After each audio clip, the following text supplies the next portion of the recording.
Hello, welcome to my YouTube channel. Today in this video we discuss about the synchronous condenser.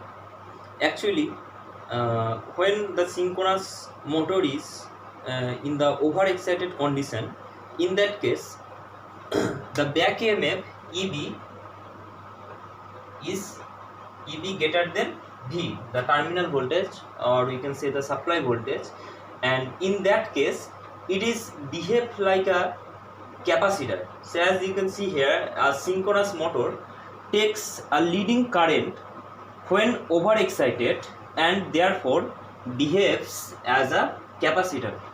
So we can say that what is synchronous condenser? So an overexcited synchronous motor running on no load is known as synchronous condenser, and in the overexcited condition the current is leading. Okay, so now when such a machine is connected in parallel with the induction motor or any other devices that operate at a low power factor, so in that case the leading kVAR supply by the synchronous condenser partly neutralize the lagging reactive kVAR. Okay, so consequently the power factor of the system is increased.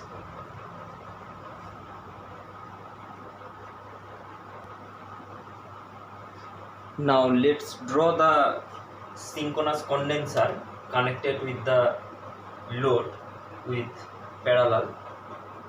So these are the three-phase load.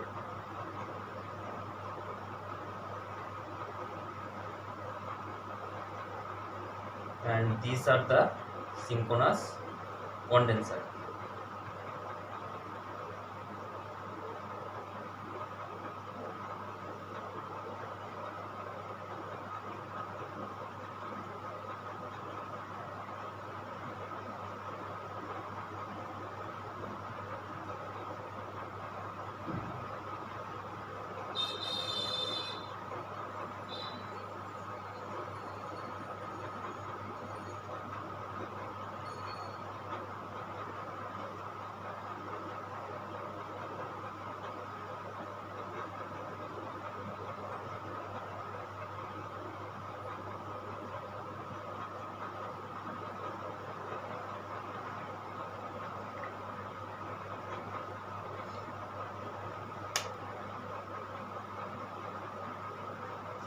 These are the three-phase synchronous motor.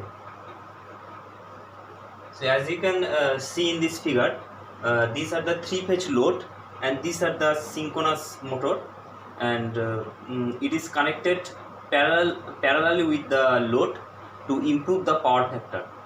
Now we can now suppose the three-phase load takes current IL at lagging power factor. Okay, so if this is V, this is the supply voltage V, it is our reference, and the three-phase load which is also lagging load, the three-phase load carries a current IL which is lagging by an angle phi L.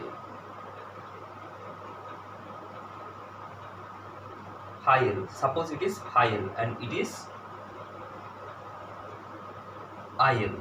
Okay, now the synchronous condenser takes current IM which leads the voltage by an angle phi M. Now as the synchronous motor is connected parallel with the load, so the current IM, it is lagging. If there is first I draw it. Suppose it is IM and it is the lagging current, and suppose it is phi M. Okay, it is phi m. So the synchronous condenser here takes a current Im which leads the voltage by an angle phi m. Now the resultant current I is the vector sum of Im and IL. So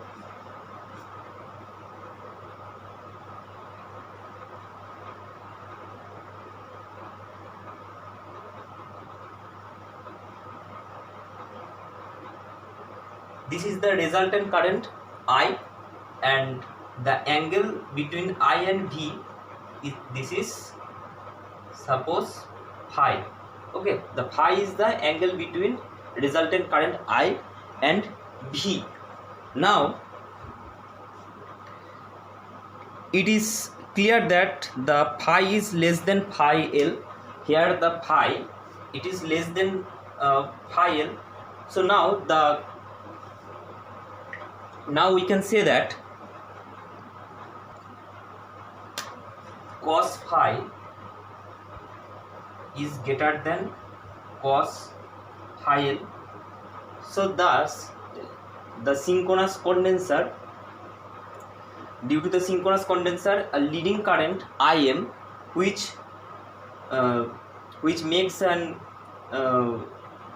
angle that is phi m, and due to the load, the power factor that is phi L. So as we are using the synchronous condenser here, so here the power factor is improved, and the I is the resultant current here. I is the resultant current, and it makes an angle that is phi, and here the cos phi, it is also greater than the cos phi L, that is our previous load current. So thus we improve the power factor of the load, of the 3-phase load. Okay, so now we will discuss about the advantages of the synchronous condenser and disadvantage of the synchronous condenser.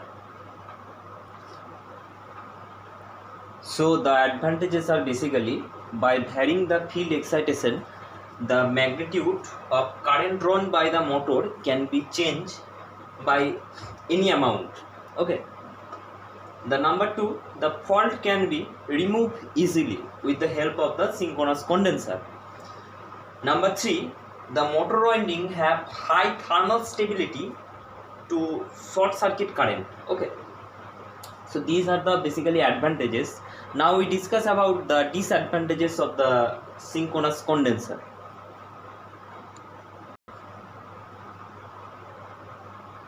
And the disadvantages are, they are considerably loss in the motor, and the maintenance cost of the synchronous motor is high, and it produces noises, and synchronous motor has no starting torque, so we need auxiliary equipments for the starting of the synchronous motor. So these are the basically disadvantages of the synchronous condenser. Okay, so I hope you understand about the topic. So thank you.